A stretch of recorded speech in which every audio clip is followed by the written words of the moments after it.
我下面呢做个简单的介绍，然后呢我们就开始我们的讲座。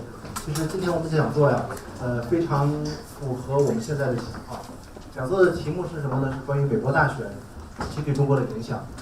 其实对中国的影响大家已经看到了，我们这么多的学生，而且在这些学生里边呢，我们有各个国家的学生，有很多留学生也来参加，而且涉及到不同的专业，所以这个影响可见一斑。我呢下边简单的介绍一下美国的东西方研究所。美国的东西方研究所成立于1980年，它是一个非盈利的无党派智库组织，主要致力于网络安全、预防性外交、战略互信的建立以及经济安全等问题。在地区安全方面的合作和解决国际冲突方面也具有很强的影响力，主要包括他们参与了很多的二轨外交、一轨半的外交，以及举行了很多有名的国际会议。东西方研究所其实是在美国智库里边非常出名的。原来在冷战期间呢，主要是美苏冷战后呢，主要是在亚太和南亚地区的影响力也非常大。我下面呢介绍一下东西方研究所的所长卡梅隆蒙特大使。我希望在这个介绍的时候大家听一听大使曾经在哪些国家当过大使这些国家都很有意思。卡梅隆蒙特大使作为职业外交官，主要是在一些全球冲突频发的地区任职30余载，包括曾经是驻巴基斯坦大使、驻塞尔维亚大使，在美国的驻巴格达、布拉格、华沙等使馆供职过。而且蒙特大使在任职期间先后经历了5位美国总统，民主党和共和党也都执政过。所以呢，我觉得作为今天的主持来讲美国大选非常合适。下面有请蒙特大使。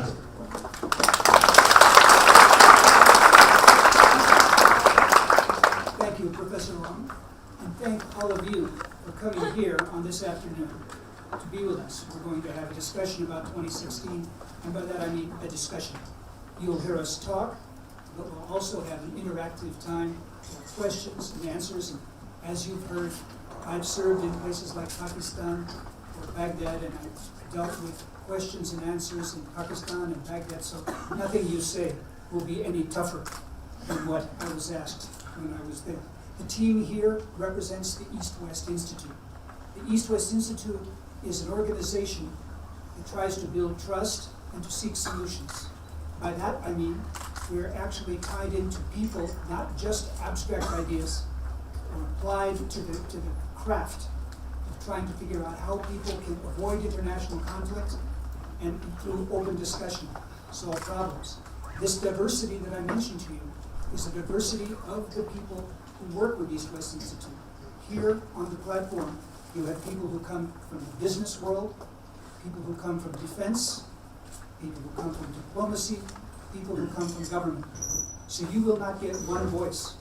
In fact, you'll get many voices. We may even contradict ourselves. And that's the nature of the work we do in the country that we are located in. In America, many opinions, and I hope that that helps you understand and get a vector, if you will, get an idea of how this 2016 election will work, and also an idea how EWI works, how East-West works. We look for many ideas, we bring them together, people from different backgrounds, and try to find out how we can agree. Now, as you know, I'm a diplomat by training. You know the definition of a diplomat. He is someone who will do anything for his country except live there.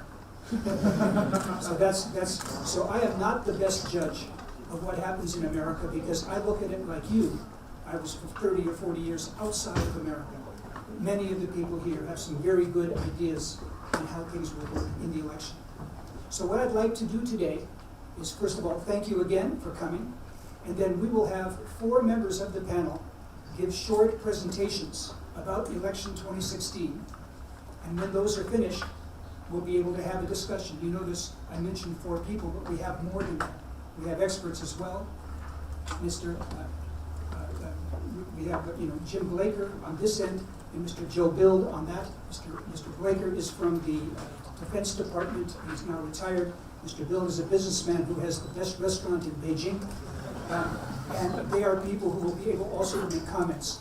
But the others who I introduce will introduce themselves, say where they're from, and give a bit of a talk to prepare us for the discussion on 2016. So with that, what I'd like to do is to turn to Mr. Joel Cowan on my left, who will give a little talk to kick things off. Thank you, Joel. Thank you, Ambassador. Well, it's a pleasure to be here. I've been many times over many years in several places in China. We're trying to do business here. That better? So I've been to China many times. In business, I come from Atlanta, Georgia, born in a small town. I wrote about that. So I bring the southern perspective, the rural perspective, and small town. Well, I've been in business all my life. One of the first businesses I started was building a new town. And actually, when it was created in the legislature, I looked the building and then I said, mayor. So I was pretty young at the time, but I did stand election. Other than that, I've worked behind politics a lot, supporting various candidates, including the governor, and it's a pretty interesting experience. Can you speak a little? Yeah, speak louder and speak more to the microphone. Speak louder, is that better? I'll hug it. And now in my old age, I'm teaching at Georgia Tech in the MBA program. Since they don't pay me, they let me design the course, which I call Uncertainties of the Emerging World, which is kind of what we are living in. But one of the interesting aspects is that you use the term here, millennial generation, that term you use. You're all in it, by the way. That age group. I happen to believe that we in the U.S. and by extension the world are in trouble, or we'll have a lot of trouble. And it's the millennial generation that is supposed to lead us out of it. And I urge you to think about that and think about your responsibility as a part of that cohort. On the election, again, I say we're in trouble, and this has never happened in the U.S. We've had very strong parties. You have a strong party here, but we have two very strong, but they become bureaucracies. And for the first time first time ever, all of that is being challenged. The election is really a creature of the media. CNN, for example, I don't know what percentage, but probably upwards of 80% of the time, airtime, is either new or repeat. Now, historically, you had to raise a lot of money in a campaign for advertising. But here, the most outspoken person, Trump, has to spend virtually nothing because the media itself is doing the campaigning. So a lot of us that have been in it for a long time are as mystified as anyone else about what is being said and why. But what it has done is to elevate or bring to people's consciousness or awareness maybe a hidden view. They may have thought it was their only view, uncertain, a job, I'm not gaining income, many other things. We have the income diversity. You have it here where some people seem to get very wealthy and the others' income has just stayed level. And that's historically our middle class, our backbone, if you will. So they've been silent heretofore, but now with the rhetoric that's going on, they're not silent any longer. None of us know what the outcome of that will be. But what it has done is brought something out that we don't believe will ever be put back in the box. So no matter whether Trump, for instance, gets elected or not, the damage, if it's damage, or the good part, if it's good part, I happen to believe that there's a lot of good in it, is out. People are aware. Your generation is very active. And frankly, I look forward to the result. It may be a little risky, and I would say that hands across the sea, it will have an impact on China. I don't know how, but it will have an impact in my view. So thank you. I look forward to the discussion. Thank you very much, Joel. Joel is a board member of the East-West Institute. Therefore, technically, he's my boss. So I take very seriously what he says about all of these ideas. But I think it is one thing we really want to emphasize. The role of the media in this election is one of the key elements. And I hope that we can discuss that further. Now I'd like to turn to a gentleman who comes from a different background. Governor Bob Holden will tell us about his background and some of his insights about the coming election. Thank you, Cameron. Delighted to be with all of you.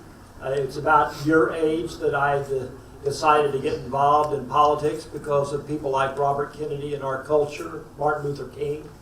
I noticed your professors in the back of the room. What got me engaged in public policy discussions was my international relations and international law professor, who our second son is named after. So you're in the right field, and I'm delighted to be with all of you. I was state treasurer of Missouri when Bill Clinton was president. I was governor of Missouri when George Bush was president. And so just to let you know up front, I do support Hillary Clinton for president of the United States. Get that name down so I can pass it on. No, but I mean, so I can't look at this unabashedly from the standpoint that I do have the personal relation. President Clinton did a fundraiser for me in New York when I was running for governor. And I've known him since his days as governor of Arkansas.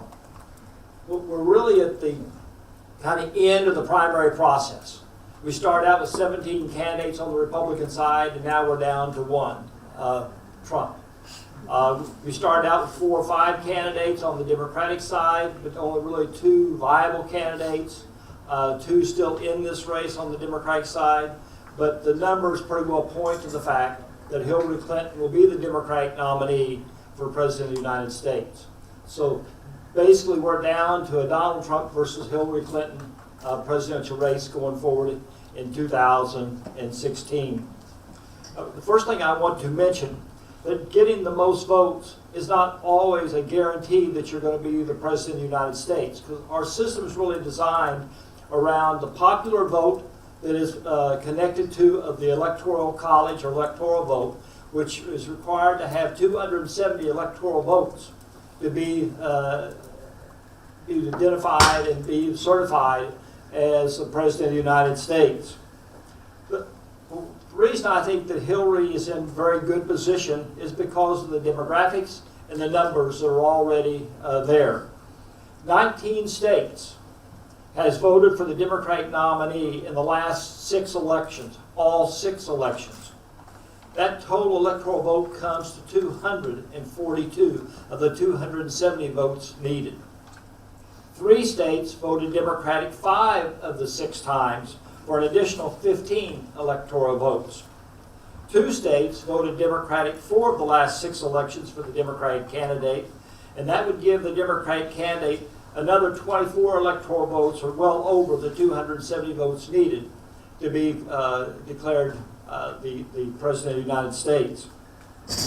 If Hillary Clinton only got the 19 the one in the 19 races where the Democratic Party has carried it in those all 6, and carried the state of Florida, that in itself would be enough electoral votes for her to win.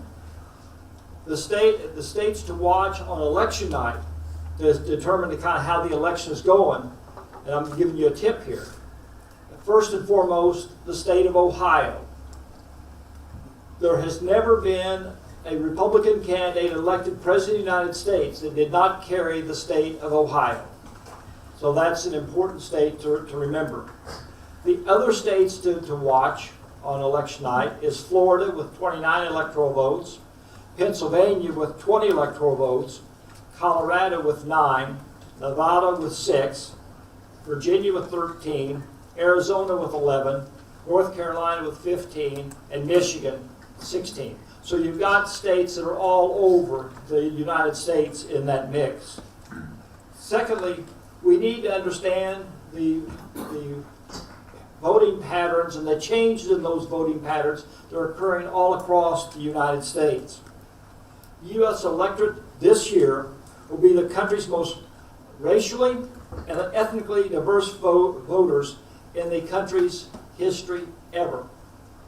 In other words, we're increasing the influence of the African American community, the Hispanic community, the Asian community, the non-whites, the gays, lesbians. And then we also start breaking it down, the women over 50, the women under 50, where they go in this election, the men over 50, and the men under 50 in that process, the amount of education that they have in the process. All of this factors in to what the projections are for who's going to be elected President of the United States.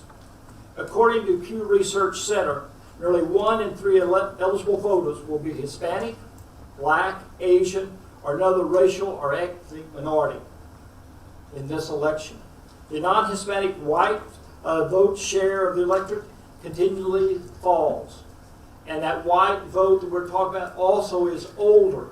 It's the only group in all of the demographics that Donald Trump shows a real support.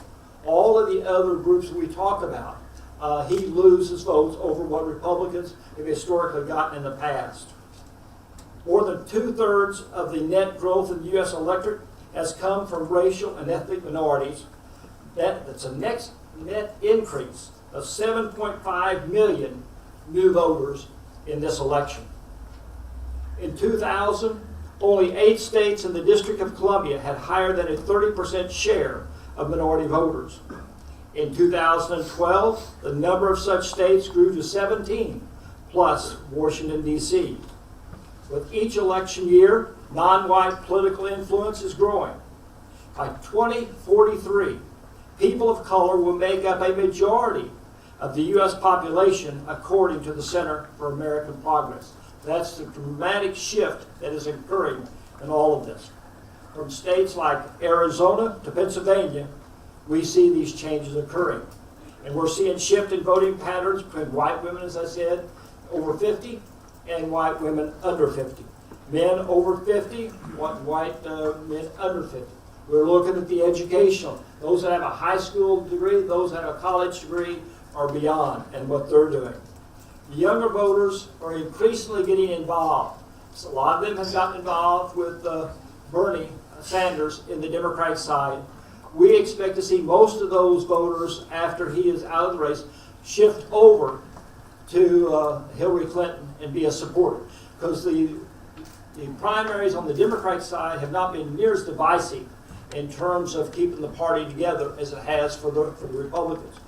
On the Republican side, we're still seeing people like Paul Ryan, the Speaker of the U.S. House of Representatives, question whether he in fact will endorse Donald Trump to be President of the United States. The Bushes have made an announcement that they do not plan on attending the convention in this summer for the Republicans, and other candidates of that caliber are doing the same thing.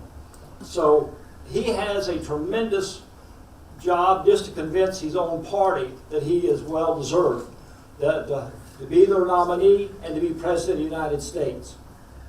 What is important to keep in mind that Donald Trump's not only got a problem with the demographics here, he's got a problem because of what he said throughout the course of the campaign against women, against African Americans, against Asians, against China, all up and down the line. So all of these factors together is a reason why I think that Hillary Clinton, unless something just catastrophic that we don't understand and see happens, will be the next president of the United States.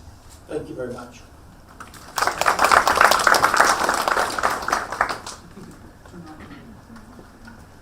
Thank you very much, Governor. So there we see the notion of the mechanics of the American election, the changing demographics, of the United States, and that which we hope you, as foreign observers of the United States, will understand something that's very important, the primacy of domestic issues in people's minds as they make their decisions.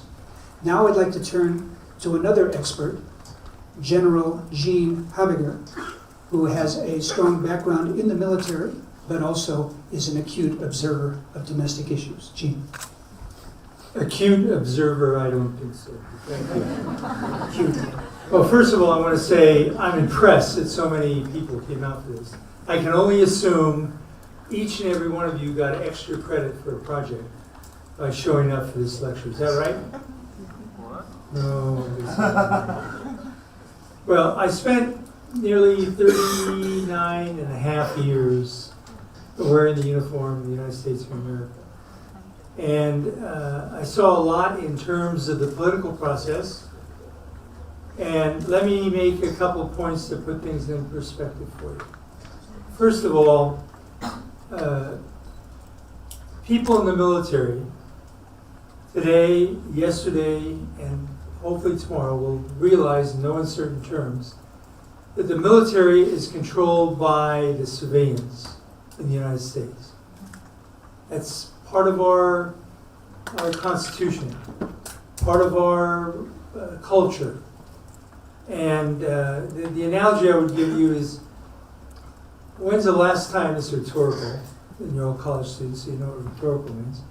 A rhetorical question, when's the last time we ever had to worry about having a revolution in the United States? The answer is never, except for perhaps a civil war. And the reason for that is our professional military corps understands that the civilians are in charge. And if you're on active duty, not retired, but you're on active duty, you wear the uniform in the military, you are prohibited from engaging in political activities when you're in uniform. That's not to say you can't go out in civilian clothes in your community and be an advocate for a particular candidate. But it also means that in your offices and in your training facilities, you can't put up posters advocating a particular candidate. When you become retired, no restrictions. You go out and do what you want. But most retired military people do not engage in political activity. It's not part of our culture in the United States. The military today in the United States, generally speaking, are Republicans. Generally speaking. And the reason why they're Republicans, it's kind of a historical thing. And it goes back for several generations, but if you go back and look in the Carter administration, he cut back on the military significantly. And for good or reasons good or bad, he was tagged as anti-military. And then Reagan came after Carter and plussed up the military. So he was generally considered an ideal candidate for military people. And that phenomena comes on today. Generally speaking, and I can't say this about Trump because he's such an unknown, because he is a Republican, military people probably lean toward him as compared to Hillary Clinton. The military goes to great lengths to make sure their people vote. In every organization of, say, 100 to 200 people, there is something called a voting officer. It is an additional duty. They do their regular jobs, but they're also doing things to get people to vote. And absentee ballots, and I don't know how many of you understand absentee ballots, but it allows military people especially, but other people can use it too, to get a ballot and fill it out and send it back by mail, and not have to be in the city or the county or state in which you're registered. Well, every unit, as I said, has a voting officer. And those voting officers go to great lengths to make sure that the military people and their spouses get ballots so they can vote. Generally speaking, politics is not discussed in military organizations. It's just not part of the culture. And it gets back to this civilian control. The military is going to do whatever the elected officials tell them to do. And you need to understand that because it's a critical element of our culture, where we've been, where we're going, and will be a factor in this election. Excuse me, in terms of, you're not going to have to worry about a revolution in the United States, no matter who gets elected. Because the military people, when they came on board and became military professionals, they are professionals in the profession of arms. And that profession of arms is a unique profession because you make a commitment, like no other profession, to give up your life for your country if called upon. That's what the profession of arms is all about. And to become a professional in the profession of arms, you take an oath. You raise your right hand and swear that you will protect and defend the United States, the Constitution of the United States, against all enemies, foreign and domestic. That lays the cornerstone for the military role in the United States and lays the cornerstone for why you're not going to see a lot of military people become involved. Well, as I said, I was in the military for over almost 50 years and 39 and a half years, and I've seen it all, almost. And I'm encouraged at the process. I'm not encouraged at the political situation in the United States, but the American people will speak. Thank you very much. So there you hear from a key constituency that I think is important to the question of the future of American relations with China. But we hasten to add, and I think the General would agree, that the military to military relations or the military issues are by no means the sum of the U.S.-China relationship, just a very important part. What we have now is the opportunity from David Firestein, who is one of the vice presidents of the East-West Institute. Like myself, he was formerly a diplomat, but he is an expert, I think, both in watching the United States and watching China, who can give us, I think, a good summation and a sense of the key elements of the campaign and what the campaign, I think, may mean for relations with China. So, David? Cameron, thank you very much. I really appreciate that. And thanks to all of you here at Renda. It's great to be with you. We're grateful to People's University. We're grateful to our friends at Consensus Media Group and Gongshi Wang. It's a terrific media organization. I strongly recommend that all of you do what I do and take a look at Gongshi Wang often because they have some great media content. Let me just tell you a little bit about what I would like to talk about.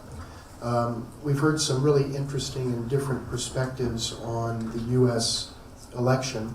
I would like to complement the perspectives by talking about a very particular topic, namely the topic of how presidential candidates in the United States speak about China as presidential candidates and what that means for our relationship. We have been doing a research project over the last few months looking specifically at references to China in the presidential race. I want to thank Andy Joe and Fiona Masland and Jackie and Jade Chun for their help, terrific help in making this research possible.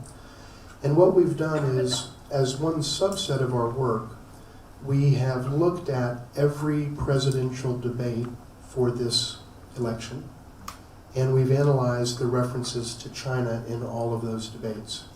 And at the time we conducted the research, there were 8 debates on the Democratic side and 12 debates on the Republican side. And we actually went through and methodically looked at how China was referenced. So in my brief comments, I'd like to share 6 findings, of our analytical findings about how China was talked about and framed as an issue in this election. And then I'd like to share 6 broader conclusions about this element of the election and about the role that China plays in American politics and the potential impact on U.S.-China relations. So, first of all, let me share one of the observations, and this is not the sum total of all of our analysis, but a few highlights. Republicans, of which initially there were 17, as has been noted, have mentioned China much more often than Democrats in their debates. So Republicans are talking about China quite a bit more than the Democratic candidates. Secondly, among the Democrats, the issue of the Islamic State, or ISIS, the issue of Russia, and the issue of Iran have all been mentioned more than China. So China is mentioned fewer times than ISIS, terrorism, Islamic State, Russia, Iran. Among Republicans, however, only ISIS, the topic of the Islamic State, has been mentioned more often than China in terms of foreign policy topics. China has been mentioned, in a sense, much more often in Republican debates than in Democratic debates. And that is consistent with the first conclusion, which is that in general, Republicans are talking more about China than Democrats. So China has been a significant factor in the Republican race for president, to a much greater degree than has been the case in the Democratic race. Third point, among Democrats, Senator Bernie Sanders, who is still in the race and still winning primaries. He just a couple of days ago won the primary in West Virginia. He defeated Hillary Clinton in West Virginia, and he defeated her a little over a week ago in Indiana. Senator Sanders has made quite a few more references to China than Hillary Clinton. So Senator Sanders is talking about China more than Clinton. In the Republican race, again, Donald Trump was running at one point against 16 other people, one by one. They all were vanquished, all of them were defeated, and none of them are left. But of all of the Republicans, by far, Donald Trump has mentioned China much, much more than all of the other candidates.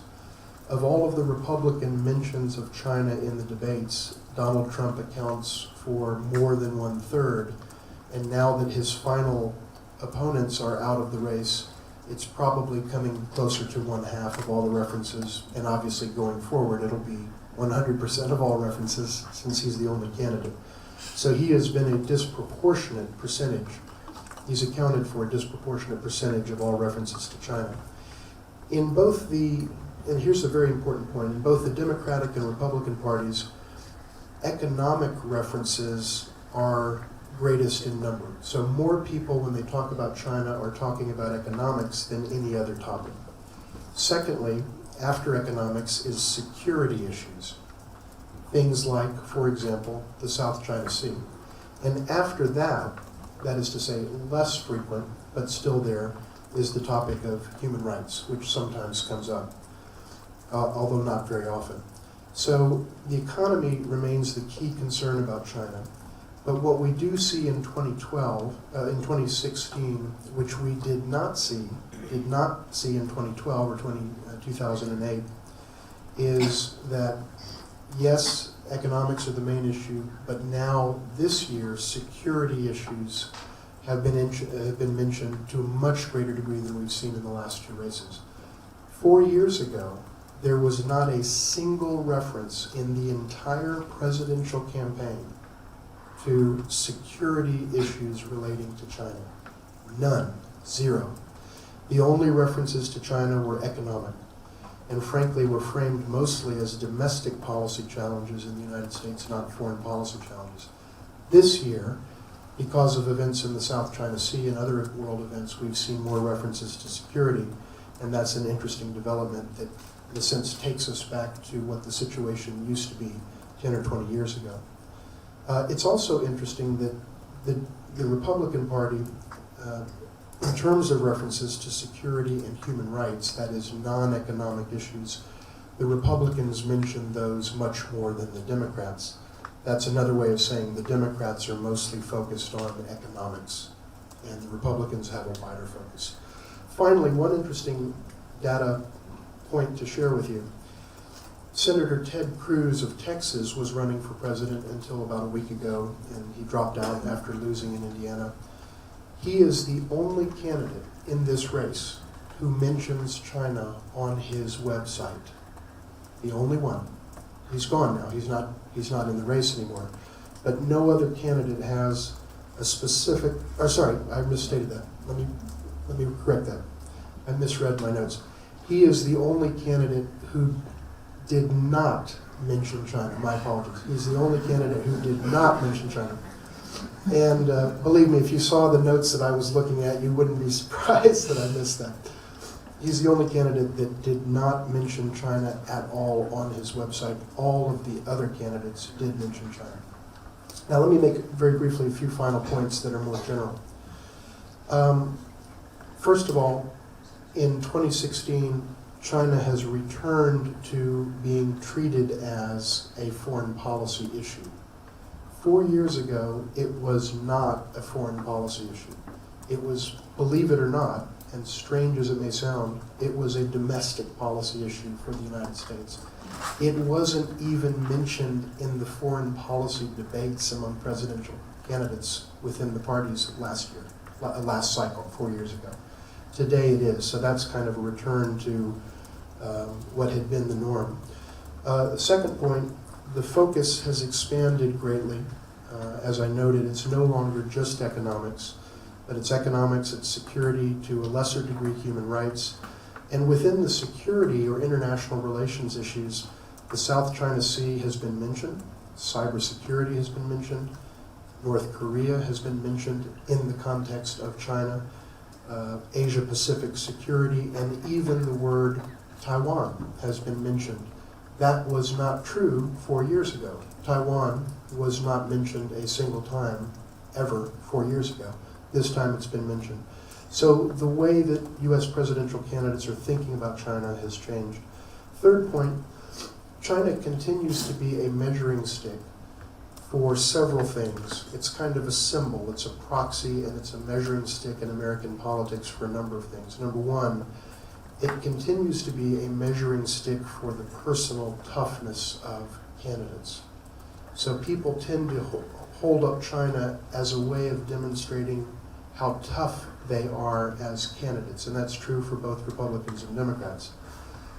Last cycle, 4 years ago, it was mostly mentioned as a measuring stick for the national adequacy or inadequacy of the United States. So it was seen as a way that we measure our own strength and weakness by measuring ourselves and comparing ourselves to China.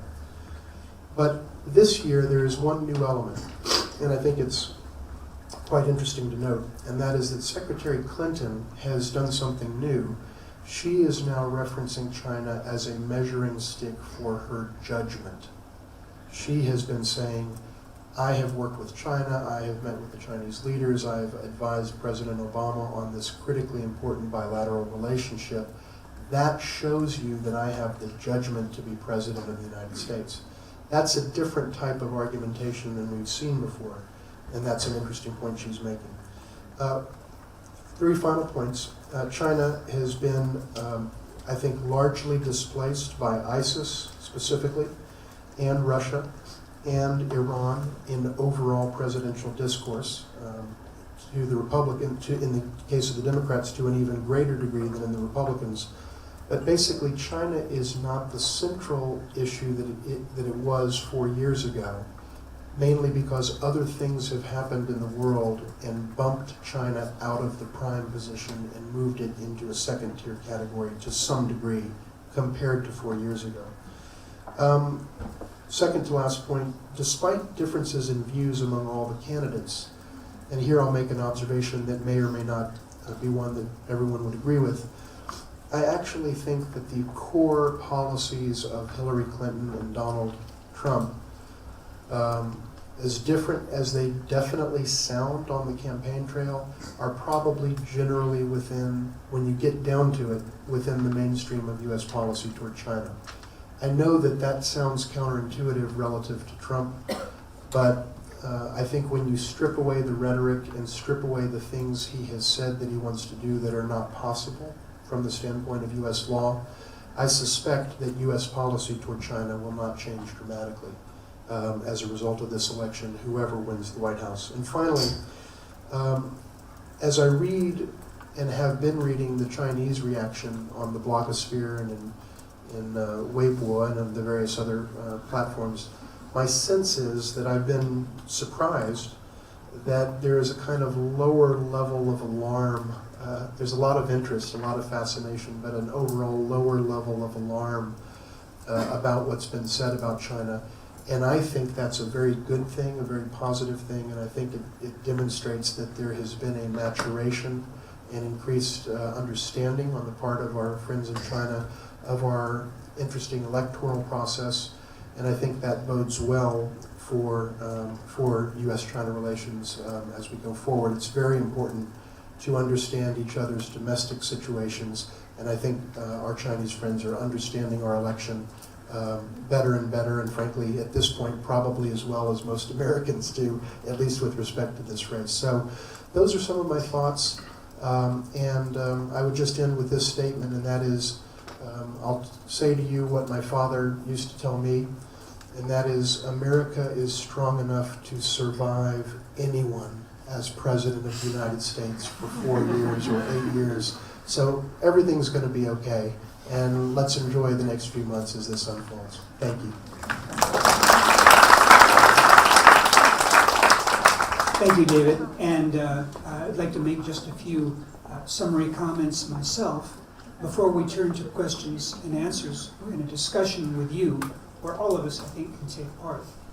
One is the reminder that I hear from many of my Chinese friends, which is the distinction between running a campaign and being able to govern. This is something that even though David will say that, of course we disagree, even though David will say there is not a substantial difference perhaps in the way that Clinton or Trump look at China, there will be substantial differences, I believe, in the style and the means by which Clinton or Trump would govern. This is a challenge, I think, for not only for China, but for all of the foreigners who are looking at the United States. That it's not just a question of staking out policy positions. What do you think about trade? What do you think about military issues? But how do you deal with a Trump White House?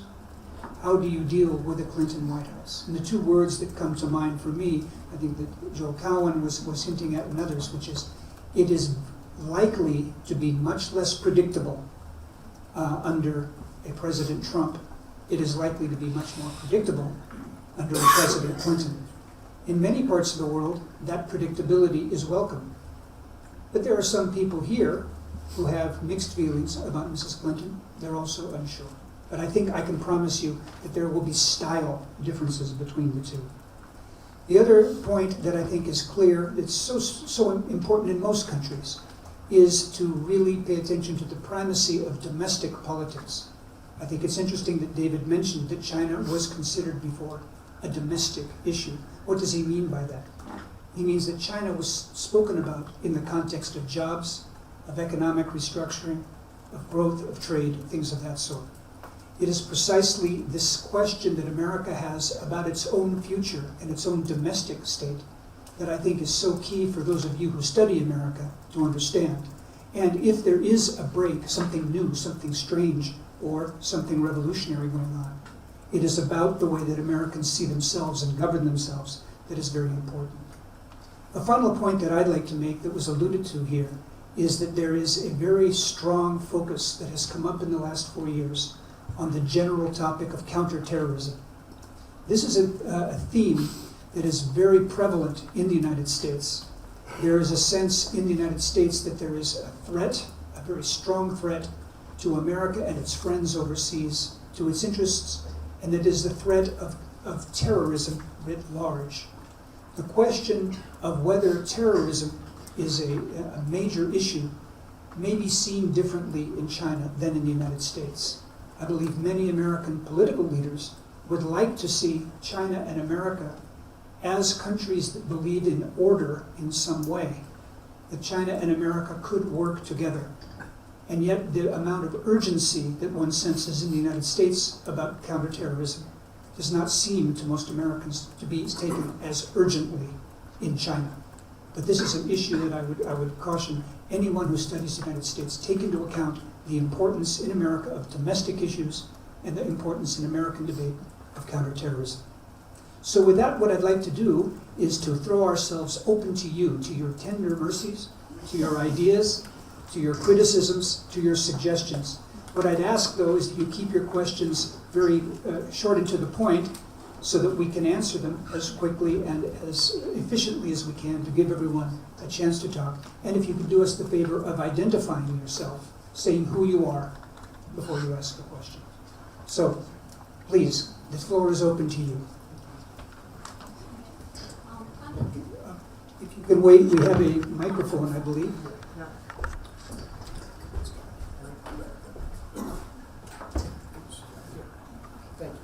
Thank you. Yes. I'm a journalist from Tencent, and my question first will be, as the Governor Holden has already declared you are a supporter for Hillary. I just wonder the other voters here, who will you vote for, or if you have not fixed the decision yet, who you might vote for. So, thank you. Okay, now, not everyone is obligated to do that. There are many who choose to keep their choices private, but let's go down through the panels. Say, if you're going to vote, who you might vote for and why. Sure. We've been talking amongst the group this week. There's potential for a third-party candidate to come into play. So I'm going to reserve until we see that third-party candidate potential. General? The question is, could you clarify about this third party, why it would be attracted to you, what might cause it? There's a lot of talk in the United States that Hillary Clinton might not be the most qualified candidate, nor is Donald Trump. And so there may be a third candidate that would come out over the next couple of weeks or months. So I would like to wait and see if there's another candidate that I might like more. Are you talking about the practical way that's actually could happen, or just just the preference? I'm sorry. Are you talking about the practical way that it could actually happen, or just that there's a amorphous hope that that happens? Could it really happen that there would be a third party? I think that there is a chance that someone may come out and run as an independent. If I can make a comment on that.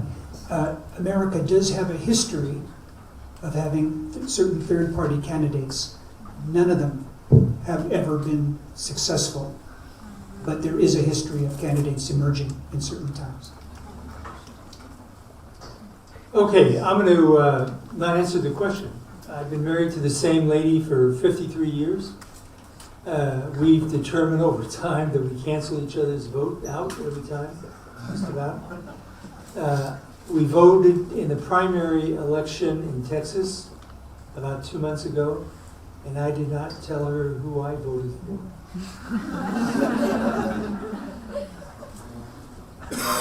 Hillary Clinton enthusiastic. I am also a supporter of Hillary Clinton, having worked for her when she was Secretary of State, and I was the ambassador overseas.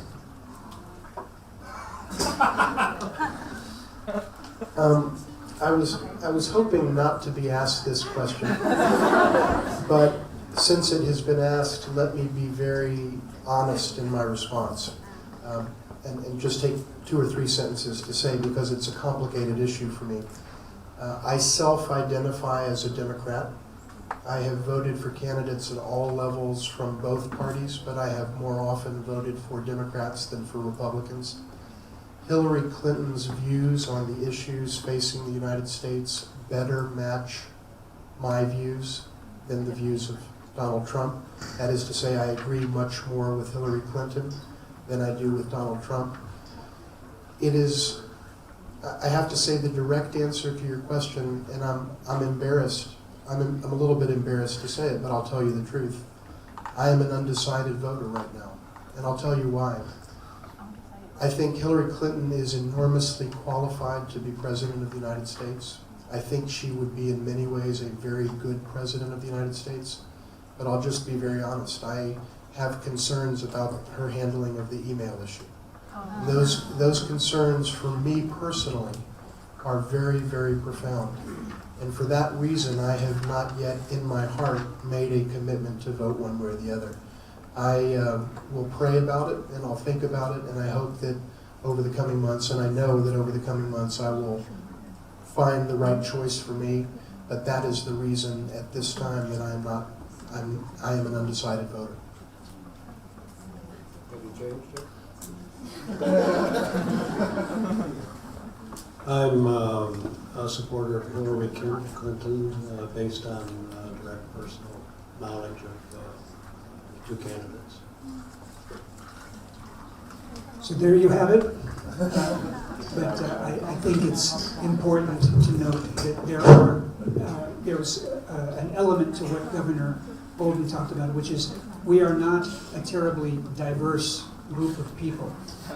We are people who work in the foreign policy establishment of the United States, and the diversity of the electorate in the United States is profound. And by diverse, I don't just mean race, I mean ethnic or economic groups, so that what you hear from us, even though it's diverse, may not be every possibility of what you hear in the United States. Another question, please.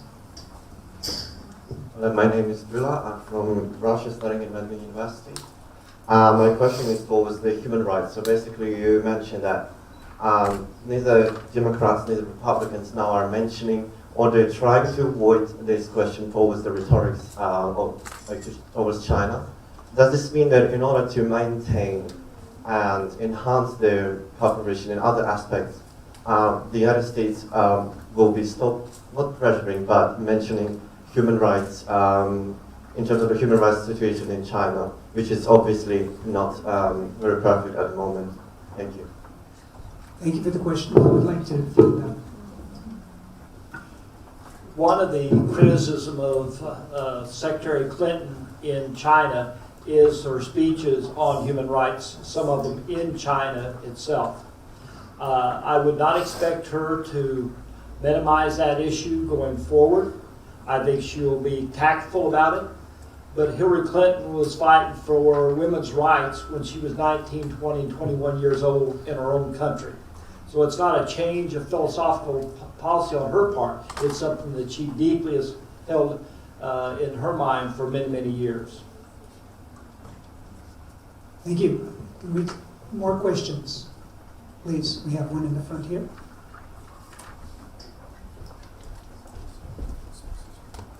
I am with the Consensus Media, and my question is, why is Donald Trump so popular? Excellent question. Does anyone want to take that one on? Why is he popular? Okay, I will take a run at that one.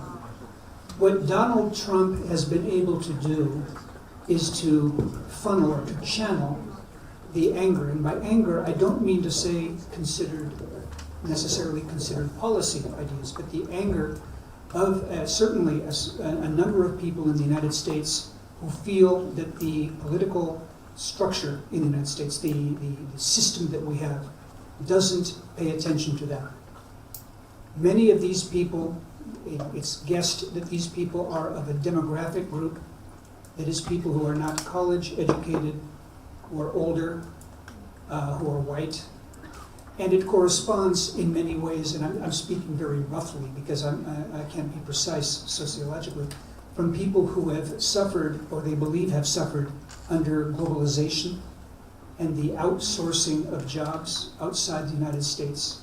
It is now much more difficult to have a manufacturing job in the United States if you don't have a college education, etc.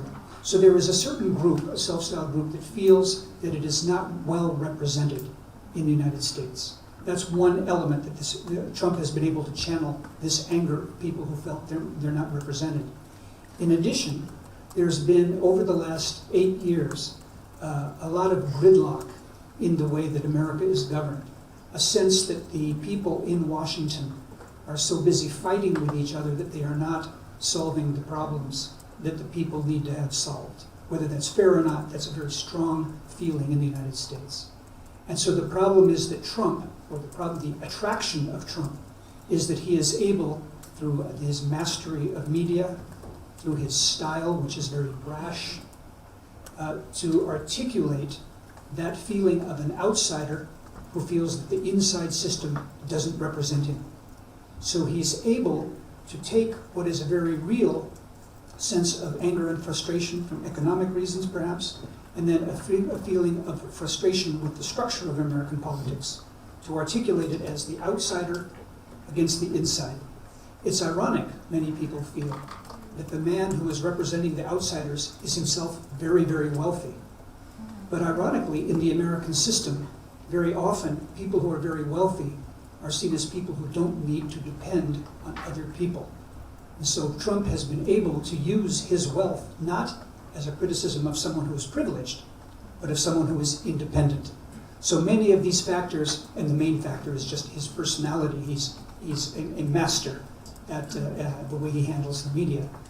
He's able to attract what, at least in our historical situation now, is a powerful group.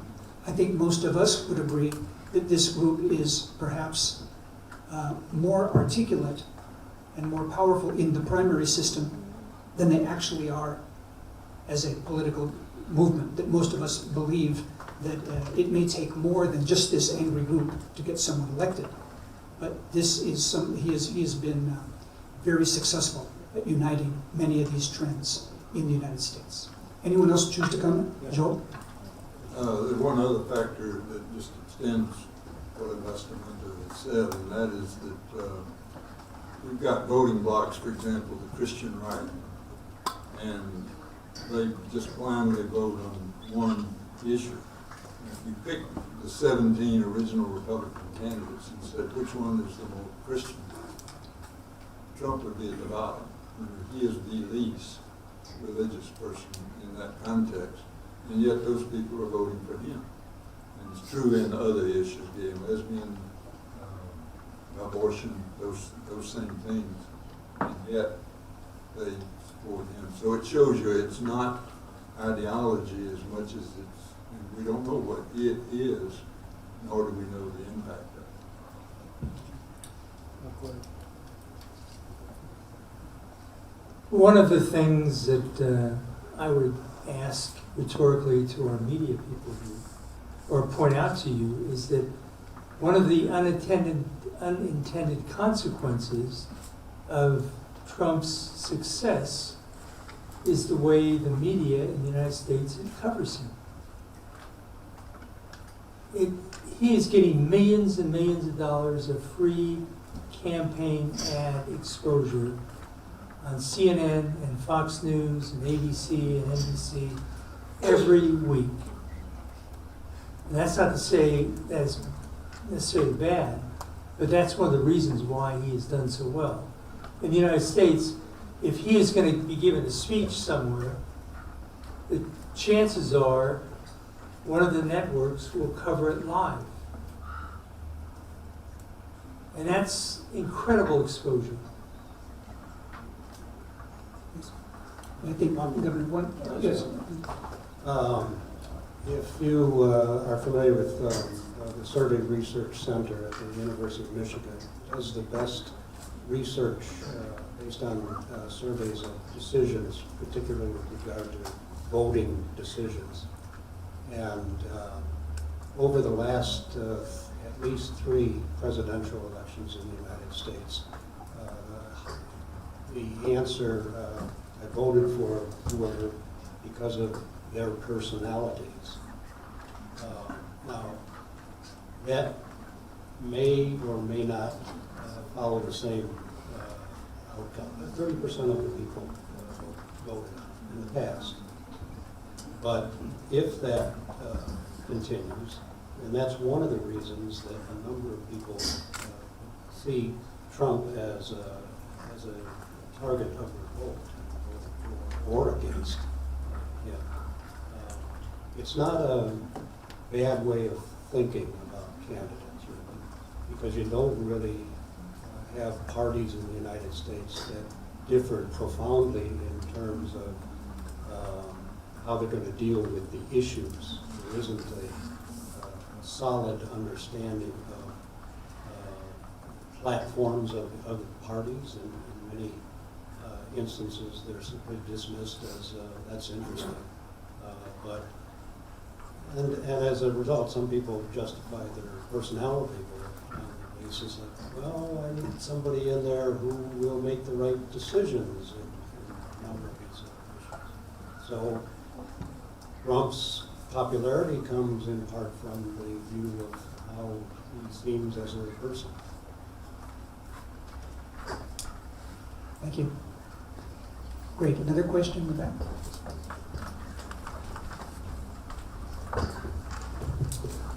I have two questions which I'm interested in. First, I have shown the TV debate show for both Democrats and Republicans, and I found there's a tendency that compared to the formal TV debate show, in today's debate show, candidates are more interested to attack each other rather than focus on the critical issues. And what do you think of this phenomenon? And the second, that statistics shows that to 2050, the ethnic group will take over 50% of the whole population. And what do you think, to what extent it will influence the American election campaign? Thank you. That's all. Thank you very much. This seems like a question that's tailor-made for David Firestone. Thank you very much for that question and for all the questions. On your first question about the debates, I do think a distinction can be drawn between the Republican debates that we have seen thus far and the Democratic debates. I think many people in the United States were truly shocked, and let me repeat that because I'm choosing my words carefully, were absolutely shocked at what they saw in the Republican debates in terms of the vicious and in many cases juvenile attacks on each other as people, even to the point of talking about the other person's wife and how she looks. I mean, this type of rhetoric has been flying around in the Republican race, and it has surprised, even by our standards of public discourse and politics, it has been surprising and frankly disappointing. It is true that in both the Republican debates and Democratic debates, there have been very sharp attacks.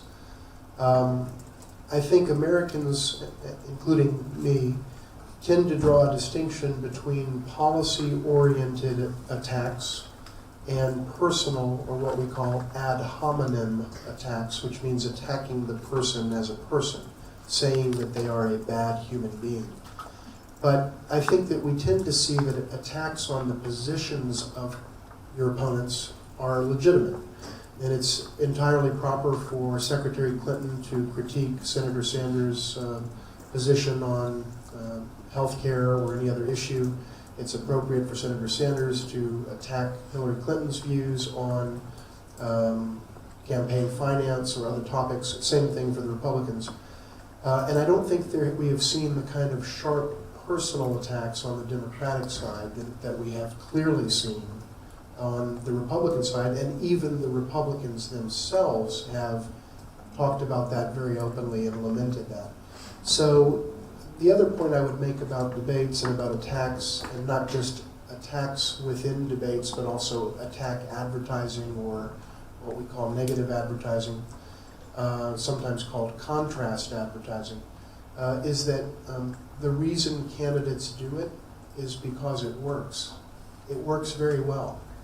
And when you attack somebody and explain to the voters why this person is not the right choice, all of the social science research that has been applied to these topics, people have studied these debates, political communication, and there's no question that negative attacks and negative ads work. They bring down the favorable ratings of your opponent. They therefore enhance your position compared to your opponent. And everyone often says they don't like negative campaigns, but the reason negative campaigns happen is because negative communication is proven scientifically to be much more effective than positive communication. That's why people do it. So we're never going to see cases in which everyone is complimenting the other and making their own positions known and so on.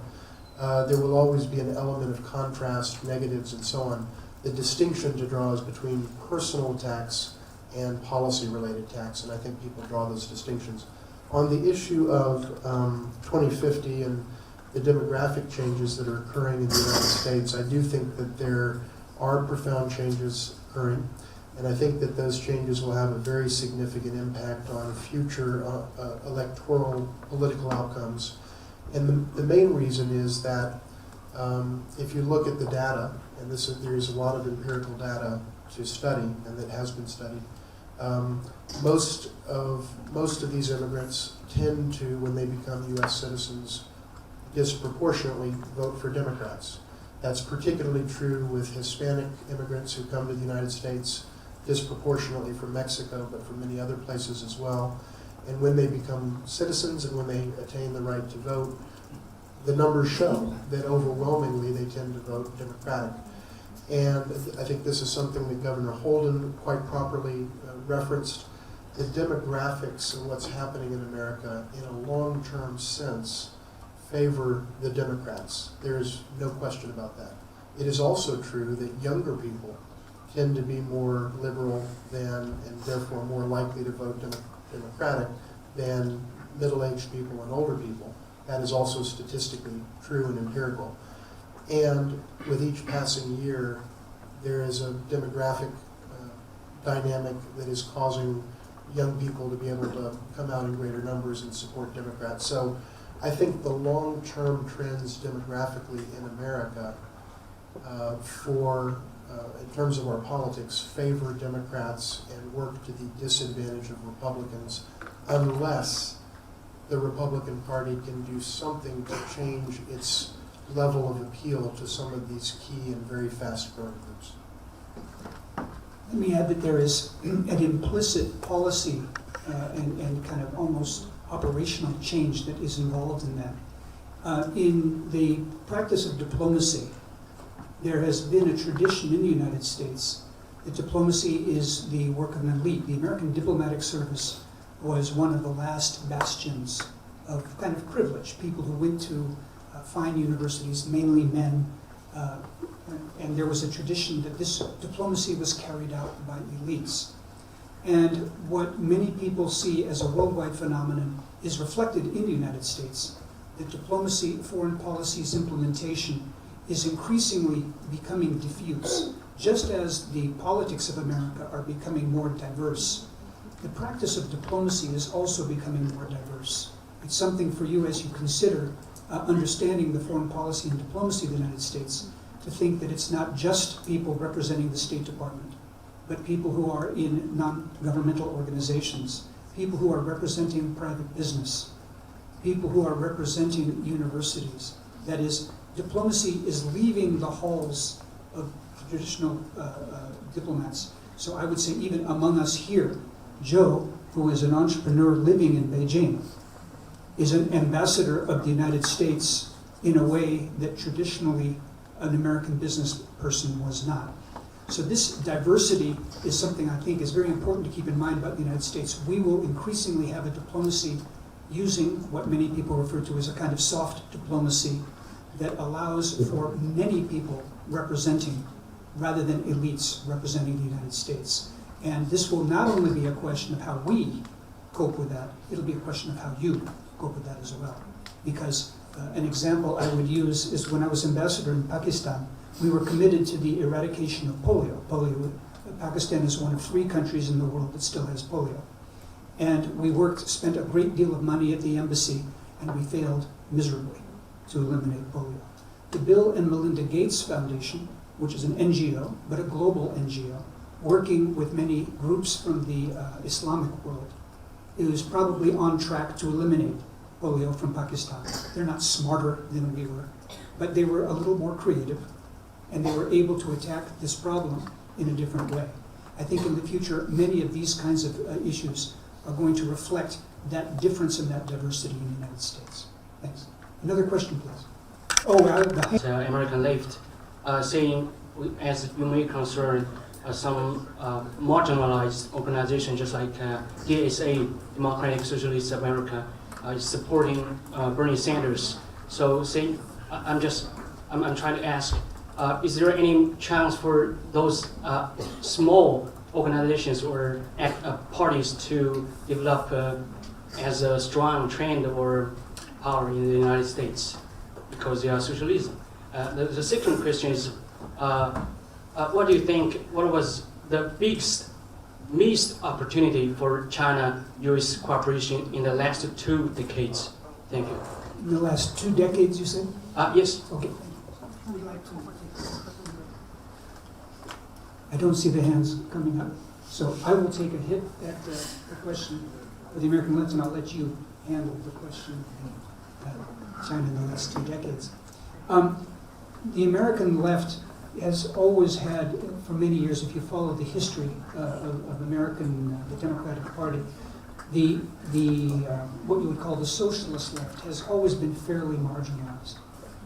And there has always been, throughout the 20th century into the 21st century, a tradition of a very small, either democratic socialist or even what we call a hard socialist set of organizations. They have never really had much impact. You can explain that because of the consensus after the Second World War, that there was a left that was non-socialist left, many explanations for this. What is interesting now, that perhaps you're putting your finger on, is that there is a resurgence, symbolized in many ways by the best-selling book by Thomas Piketty, the French writer, about capitalism in the 21st century, where younger voters are asking questions that are compatible with traditional socialism. So even though there isn't a programmatic tradition of parties having an impact, some of these ideas are gaining in traction and have come together under Bernie Sanders, who after all is one of the very few self-professed democratic socialists in the United States. So my answer to you is kind of twofold. Institutionally, they remain very, very weak, these leftist groups. But the ideas of the left have had a bit of a renaissance in the last couple of years, perhaps linked to the result of the financial crisis that began in 2008. Thank you again for the question. With respect to U.S.-China relations over the last 20 years, the first point I think to make is that in many ways I think we haven't missed that many opportunities in the last 20 years. So I will answer your question, but I think it's important to put it in a context, and the context is over the last 20 years, the United States and China have come to work with each other at the government-to-government level, and frankly in some ways in people-to-people areas, to a degree that is not only unprecedented in the history of U.S.-China relations, but that is in fact unprecedented in the history of nations. We now have something called the Strategic and Economic Dialogue, which literally brings just about the entirety of the United States government at the cabinet level, at the ministerial level, to China, and the entirety of the Chinese government periodically to the United States. That is an unprecedented mechanism in the history of international relations. No other countries have that type of engagement. And it is important to realize that in 1996, if we go back 20 years from the present, as noted in the premise of your question, we didn't have anything like that level of engagement. So we have come a long way. And I think we're now, that is, we, the United States and China, are now working together on things that we couldn't have imagined working together on in the past, from big geopolitical issues to technical issues like electric cars and shale gas. So there's a great story there that I think is actually very positive. and shouldn't be overshadowed by the problems that do exist and will continue to exist in our relationship. Now, that being said, let me give you two quick answers to your question. I sense that one of the opportunities in the relationship that we have not fully capitalized on, so let's call it perhaps a somewhat missed opportunity, at least so far, is in the area of counterterrorism. Because to be quite honest, China has taken a much lower profile on global counterterrorism efforts than many other big countries in the world. Of course, China opposes terrorism in all its forms. We all understand that. But ultimately, the acid test is how much is every country doing relative to its economics and capabilities to defeat terrorism. And to be honest, I think that the U.S.-China relationship has underperformed relative to the heft of the overall bilateral relationship on the area of counterterrorism. That's another way of saying I think we can do a lot more together, recognizing that there may be constraints on both sides, but I think we can do a lot more together to more fully operationalize and realize the potential of our two countries to make a big difference in making the world safe, or at least safer from terrorism. One last point. There's another area where I think the United States and China have underperformed. We have not done together as well as we should. And I think that would be in the area of people-to-people exchanges. And let me make 2 points here. Number one, we see in the U.S.-China people-to-people exchanges process a lopsidedness in the directionality, which is to say that most exchanges between the United States and China are funded by the United States, such as the Fulbright program, the International Visitor Leadership Program, the Humphrey program, and many other types of fellowships. I would love to see China, which is the second largest economy, creating its own Fulbright program, its own Humphrey program, its own International Visitor Program, to greatly expand the people-to-people exchanges that we see in our countries. I'd also like to see the United States do more as well. But we shouldn't be thinking about, in my opinion, having thousands of people participate in these programs. We should be thinking about having hundreds of thousands, if not millions, participating in these programs, because no relationship will be more important to the world and is more important to the world today than the U.S.-China relationship. It's the most consequential bilateral relationship in the world today and in the history of international relations. And that is true today, and it will be more true 10 and 20 years from now. So I think taking a massive scale, bringing a massive scale to the people-to-people exchanges between our countries is a worthy thing for both of us, both the United States and China, to do. We can both do more. And I think that's an area where good work is being done, but it's probably about 5% of what we need to be doing, given the critical and central importance of the relationship between our two areas. So counterterrorism and people-to-people exchanges are areas for improvement. Comment from Governor. Just real quick, because I agree totally with what David just said. But what I think is important is the key element in doing all this is the people sitting in this room. You are the ones that can be the change agents for both the United States and China and the rest of the world. You're not going to see people 50, 60, 70 years old by and large leading that effort. What David talked about, I work with Midwest U.S.-China Association and others. The more exchanges we can have, all the way down to the elementary schools, the high schools, the colleges, organizational work between sharing thoughts and ideas with young people from around the world. There's no better solution to solving many of the problems we have and understanding the differences and how we solve those problems than by connecting young people like you.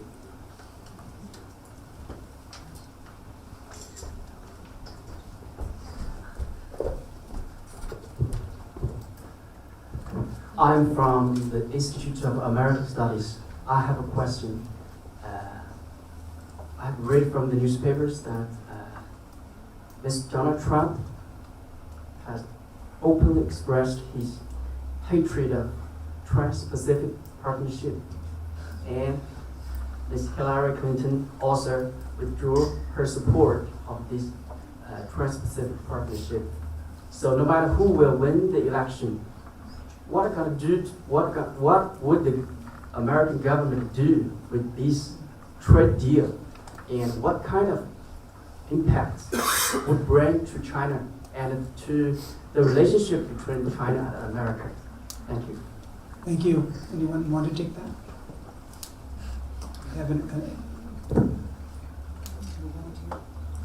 All right, I think David is chomping at the bit for this one.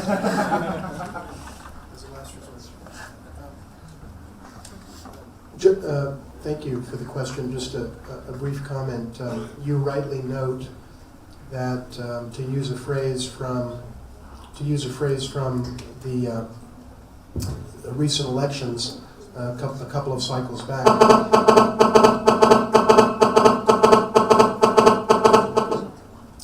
Hillary Clinton was for the TPP before she was against it. My personal sense is that if in fact Hillary Clinton is elected president, and by the way, let me also say, I believe she will be elected president. I may be wrong, but that's my prediction. If she is elected president, I believe and that she will end up being for the TPP once again. She is not right now. You are correct about that. And that said, she is on the public record saying that this is the gold standard for trade agreements. And I believe that once this campaign is over and once she's in the White House, which is what I expect will happen, that she will be in favor of the TPP in some revised form, and that she will be a fairly strong pro-trade U.S. president, as she has been a strong pro-trade Secretary of State and Senator and so on. In the case of Donald Trump, I think there is a legitimate question, a question mark as to what his position on this would be. He's obviously said, as you rightly note, that he is adamantly against these trade agreements because he perceives that they are unfair to the United States, exporting jobs and so on. However, he has reversed himself on a number of major positions over the course of this campaign, and I do not rule out the possibility rather, that he may reverse himself if he were elected president and actually be potentially a very pro-trade president, as strange as that may sound given his rhetoric. So I am less pessimistic about the prospects for trade than would be suggested by the rhetoric that we've heard from both of the candidates who are still in the race. If I could make a comment about that briefly. It's very interesting that trade has become a major topic in the election. And I think that trade, in addition to the question about the actual agreements and whether or not they will or will not take place and go into effect, and what China's role after, if that were to happen, how that would affect things, that's one question. But for the domestic question in the United States, trade has become kind of a symbol for the question of the changes in the U.S. economy, the decline of manufacturing jobs, and the changes that are necessary with the restructuring, with which you are very familiar, the restructuring to work to a more service and kind of, post-industrial economy. So trade, interestingly enough, is a very big domestic issue.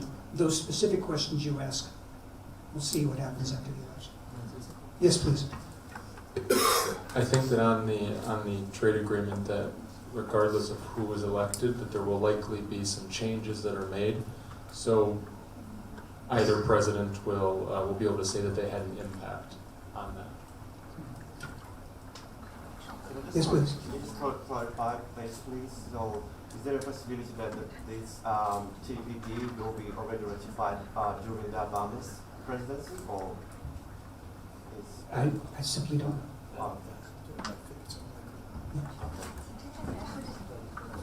She's been waiting here for a long time.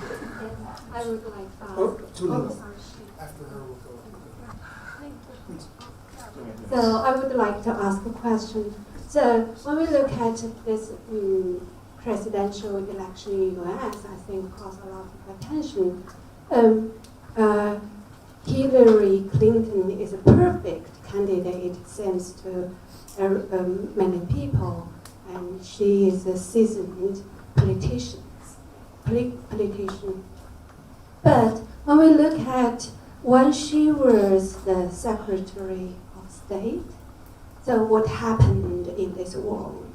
When we look at that time, Jasmine Revolution.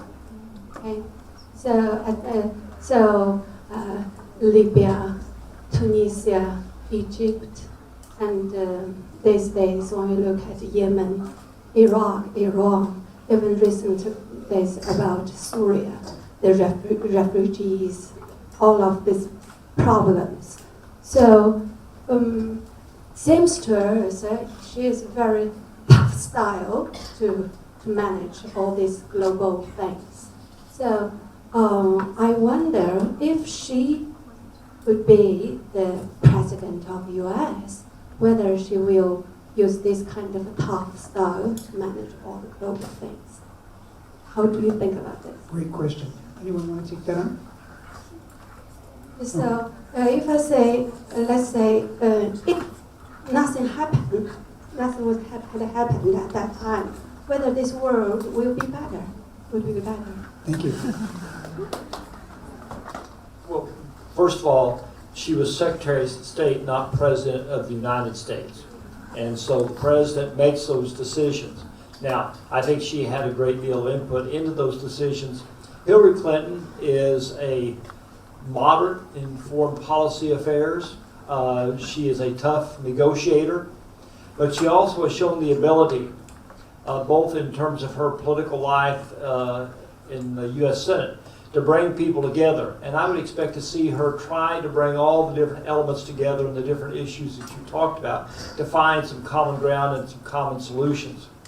One thing about it, we do have presidents of the United States, but we don't control the world. And so what we try to do is manage in our own self-interest the best we can in that process, as well as China does the same on behalf of your interests too, and other countries. So we'd all like to be able to sit here and say, this is what we're going to do, this is what these people are going to do, that's going to give this result. That doesn't always happen. You've got all of these different elements out there trying to themselves dictate the outcome of events in their area of the world, and we've just got to try to manage it the best we can. Just to amplify that point, I very much agree that it is often important to remember that we should be a little bit humble, that we should be modest, and that we should remember that not everything that happens in Tunisia and in Syria and everywhere else happens because the Americans want it to happen. It may seem that way to some people, but it really isn't the case. It's something I think we have learned, but it's something important to think about America, that America's ability to affect things and the responsibility of our leaders to do that. They must do the best they can, but there are big world forces. All the more reason for us to come to accommodation, at least to figure out ways to work with China and other major powers, so that at least if we are able to shape the world in a way that makes for less conflict, the better. But I very much agree with the governor that one should watch out about saying, since these things happened when Hillary was the secretary, Hillary was the one who made these things happen. I would be careful about that. Up here. Please, she's doing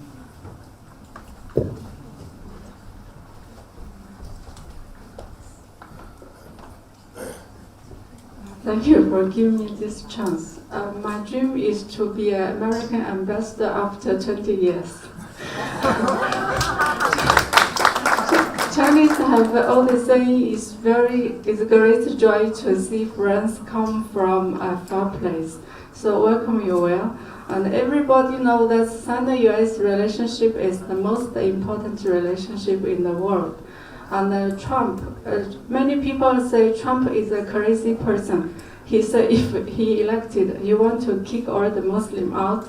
And also he said many things just because he is rich.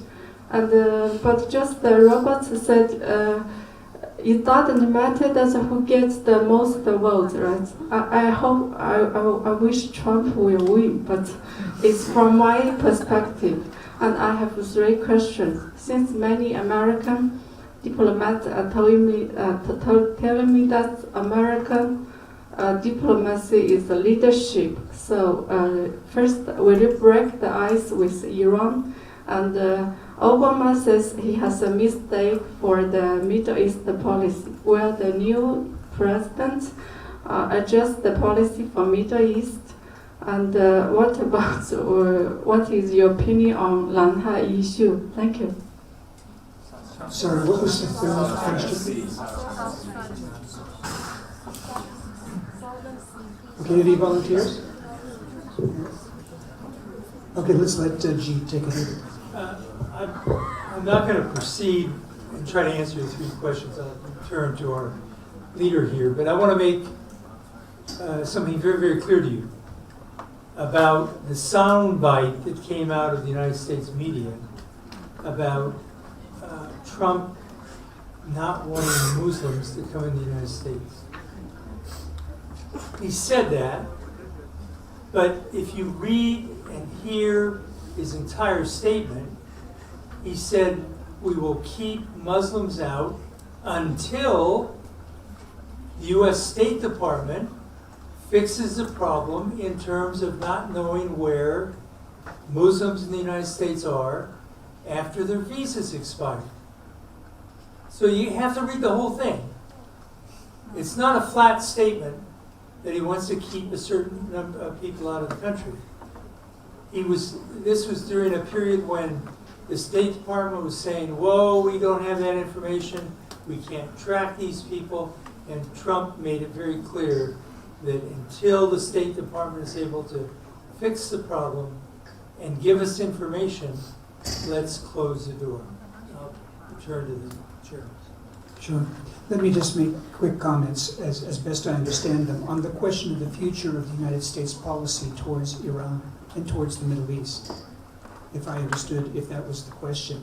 I think there is an effort within the United States to try to figure out whether there can be a constructive relationship with Iran. There is a history of mistrust between the United States and Iran. It goes back many years to the illegal occupation of the United States Embassy in violation of international law in 1979, which was a very serious problem for us.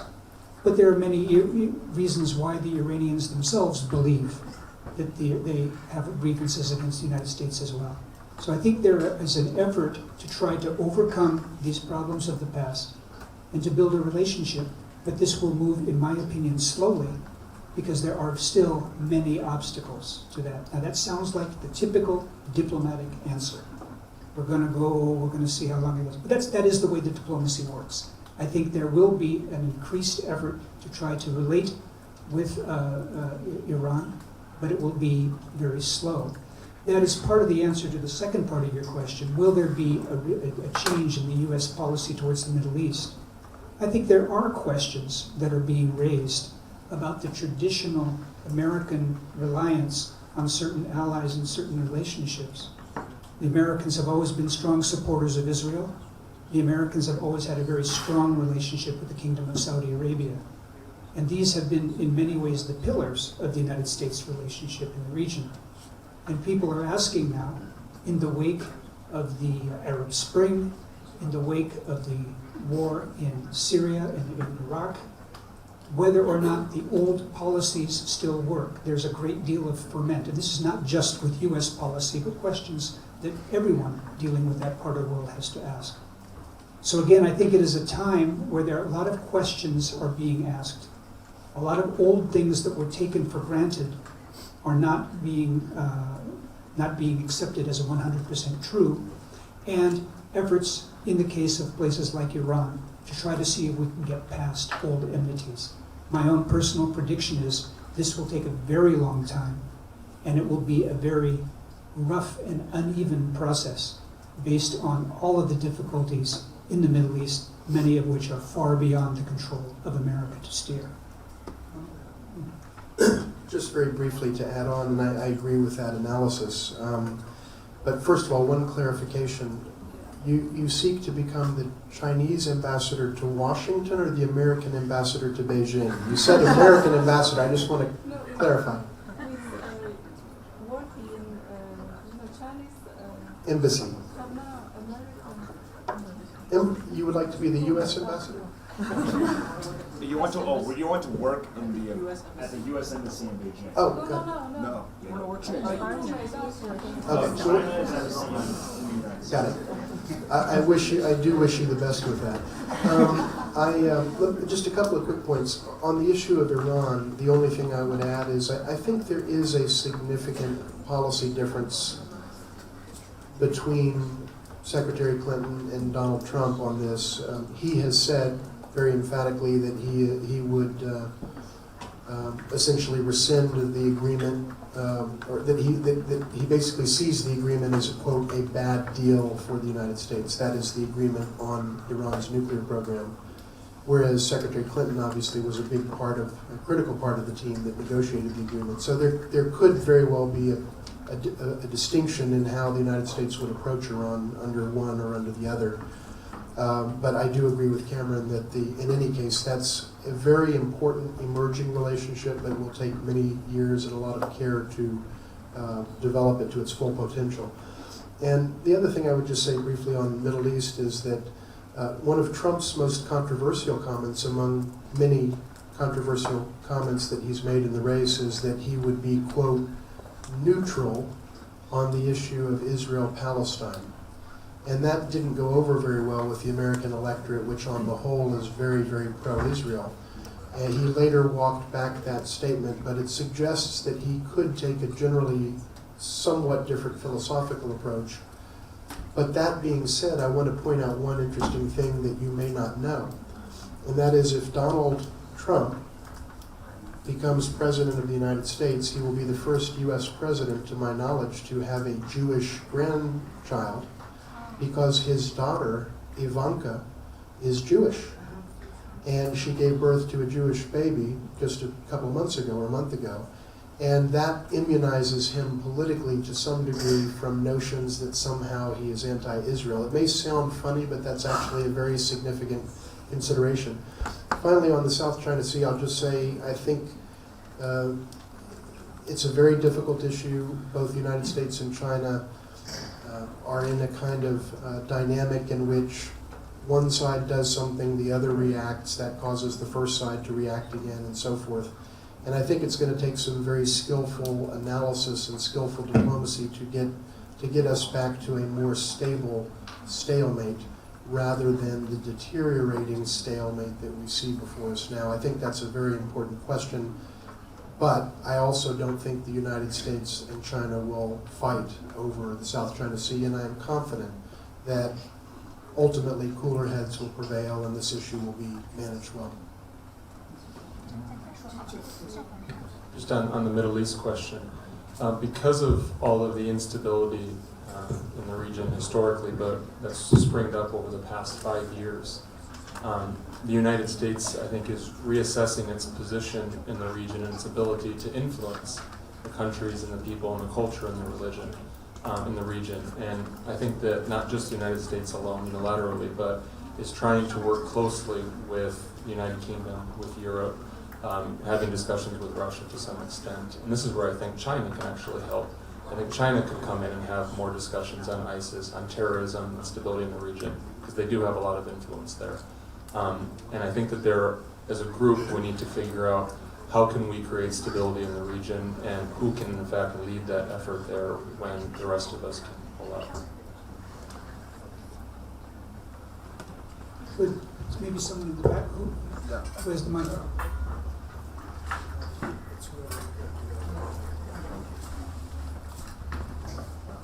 I'm Desmond with Xinhua.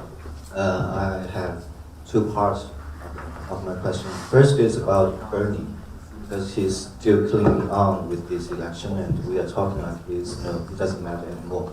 I'm very curious of why is he so popular with young whites in the United States.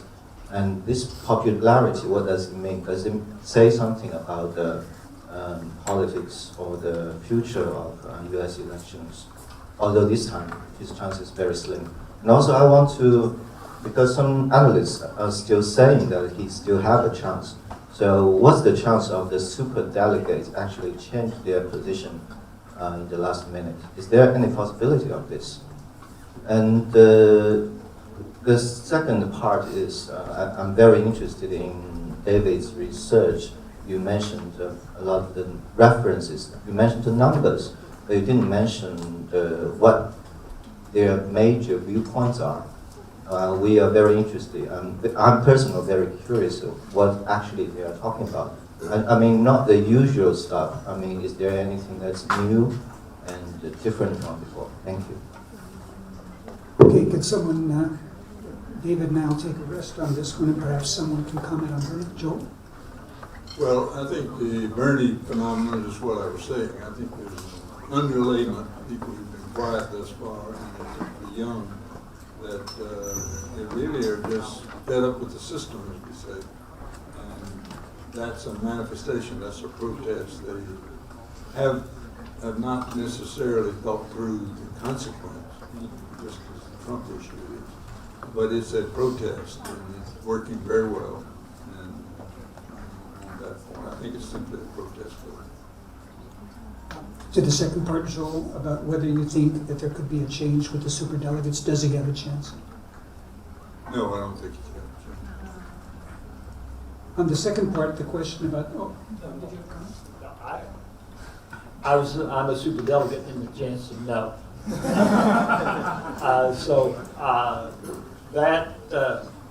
Those superdelegates are people that are holding elective office or have been very influential within the political party, and they're not going to change for Bernie.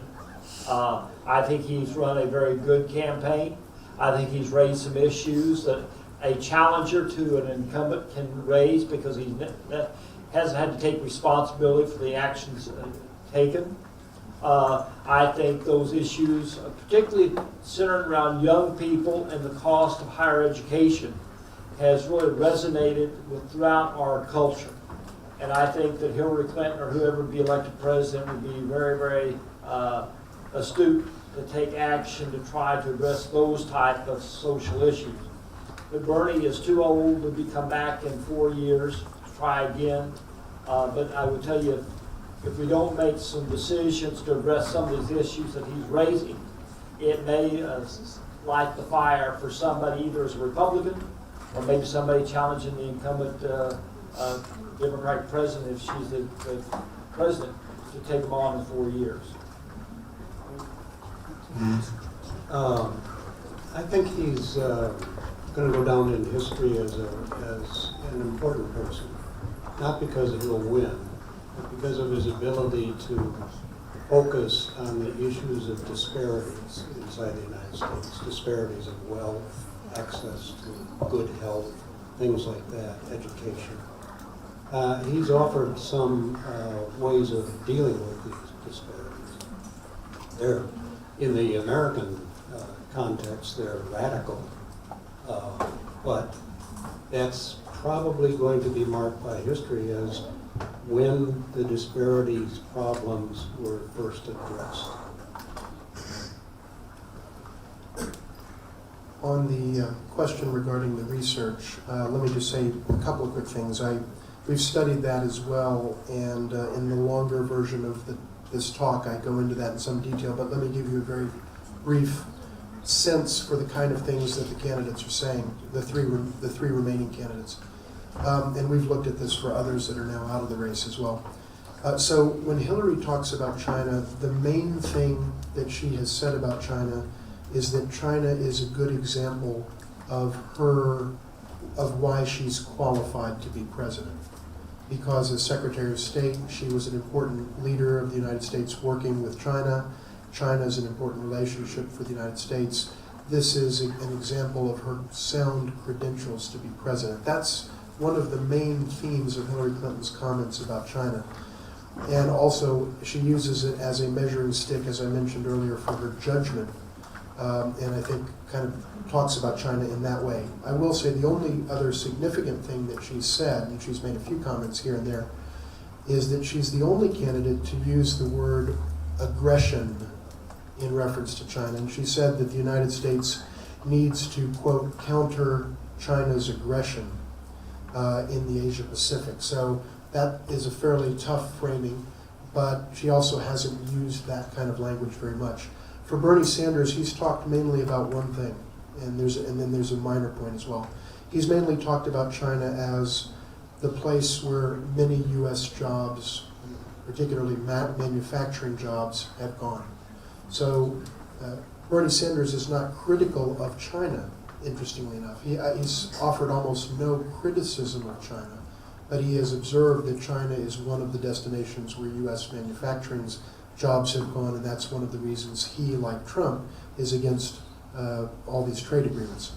He has also used China as a measuring stick or comparison point for the United States in terms of the issue of incarceration.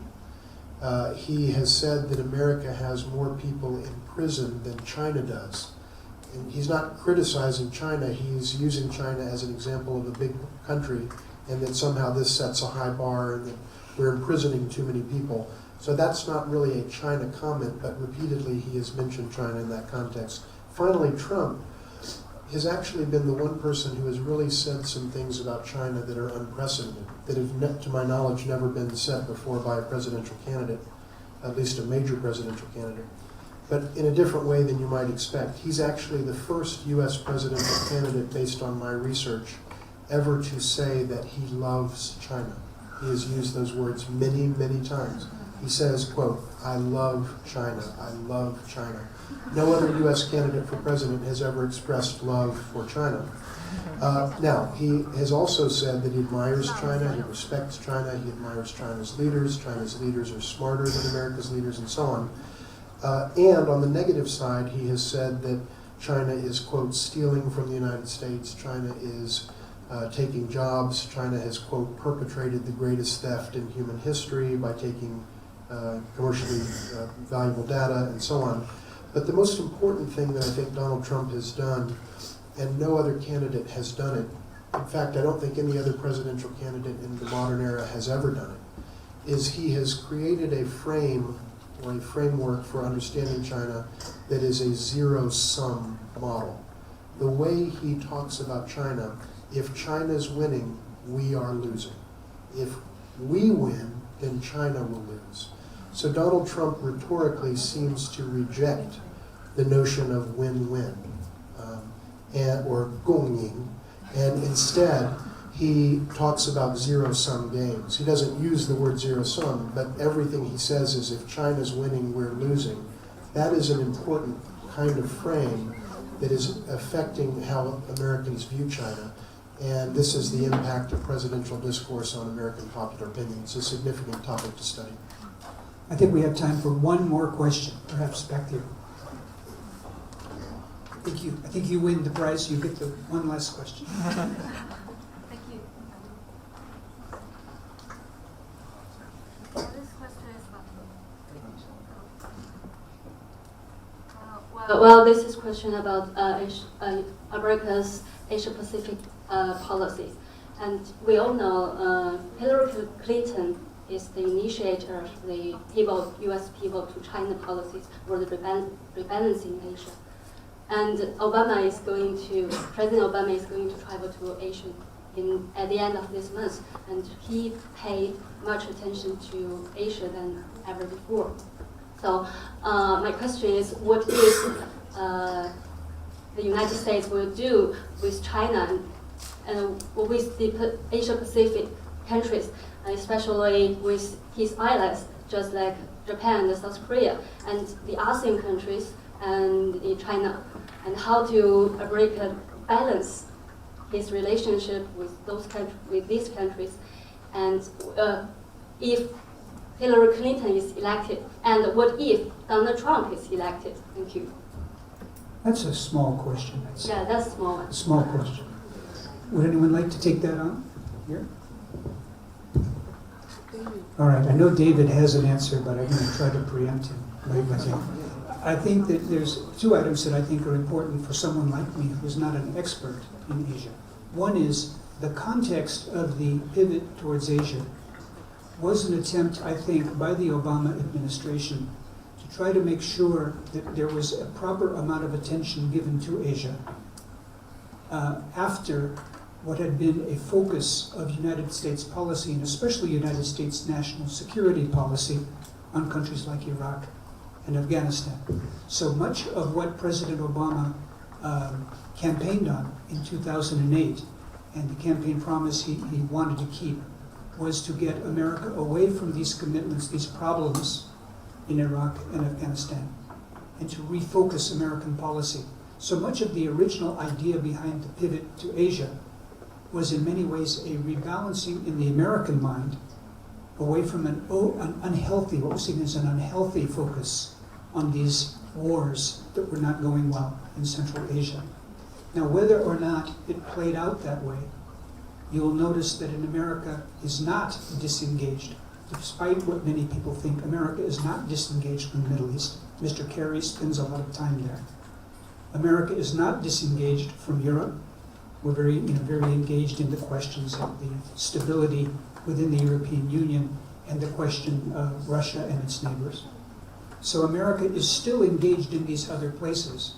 So the pivot towards Asia, in many ways, it may look in Asia as if it's a focus on Asia. I think it's intended to be a balance of global power so that there is proper attention given in a global way to Asia, which in the past had been given short shrift.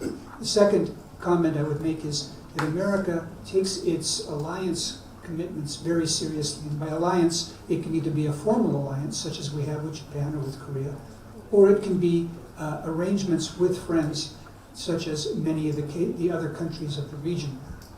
What strikes me is the difference of understanding of the concept of alliance that America and China have. That many people in the United States see alliance as a very natural thing, of people who have common interests coming together and working together. And I think that that is not something that is going to change in the United States. But I hope that it's not seen, as I sometimes sense in China, that an alliance is somehow something that limits or is a bad thing. It's much more from the American point of view. The idea of alliance is there are friends. And that's seen as a positive thing, and it's usually not seen at the expense of someone else. It may not seem that way, but that's at least the way I think most Americans perceive their alliances. Their friendship with Japan, their friendship with Korea, friendship with the Philippines, historical ties to such other countries, is generally not seen as at the expense of someone else, but it's seen as a measure of friendship, at least in the general public. And I'm sure David will correct me on this. No, I very much agree with that, and I think the point about alliances is a very important point because it goes to how national leaderships really think about their interests and structure or operationalize their interests, and I think that's one that's not discussed enough. And the only other thing I would add with respect to Asia Pacific is that I think there is a real difference, potentially, between a Clinton presidency and a Trump presidency. You probably are aware that Donald Trump has said publicly and repeatedly that he questions the value of the U.S. alliances with Japan and South Korea, and that he would be amenable to, if not even more proactive in the direction of terminating those alliances. And moreover, that he would be fine with the notion of both Japan and South Korea acquiring nuclear weapons, which they do not currently possess, because they're under the U.S. nuclear umbrella.